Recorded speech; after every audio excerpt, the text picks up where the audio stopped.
দেখো আমি আজকে কিন্তু এঁচোড়ের কোপ্তা বানাবো। তো এঁচোড়ের তার জন্য এঁচোড়টাকে ধুয়ে আমি কিন্তু সেদ্ধ করে নিয়েছি। এঁচোড় এরকম ছোট ছোট করে কেটে নিয়েছি, আর এই সঙ্গে 2 পিস আলু দিয়েছি ছোট ছোট, দিয়ে আলুগুলোকে সেদ্ধ করে, আলু আর এঁচোড়টা একসাথেই সেদ্ধ করে নিয়েছি।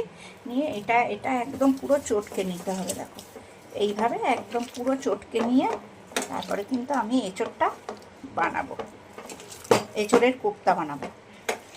নিরামিষ এঁচোড়ের কোপ্তা বানাবো, দারুণ সুন্দর কিন্তু এঁচোড়ের কোপ্তাটা হয়। দেখো কিভাবে আমি এঁচোড়ের কোপ্তাটা বানাচ্ছি সেটা তোমাদের সাথে শেয়ার করছি।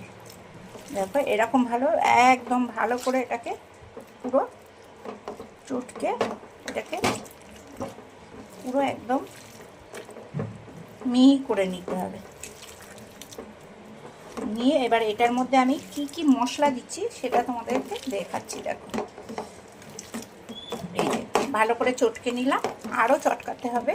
চটকে একদম মিহি করে নিয়ে তারপরে কিন্তু আমি এই যে এগুলোকে একদম পুরো থাকবে না দিয়ে এবার আবারও ভালো করে আমি চটকে নেবো। দেখো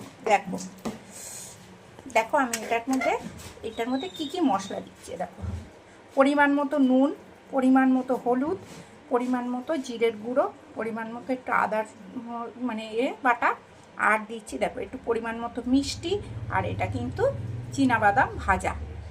এটার মধ্যে দিয়ে দিলাম সব রকম উপকরণ যা যা দেব সব কিছু দিয়ে এটাকে কিন্তু ভালো করে কিন্তু চটকে নিতে হবে।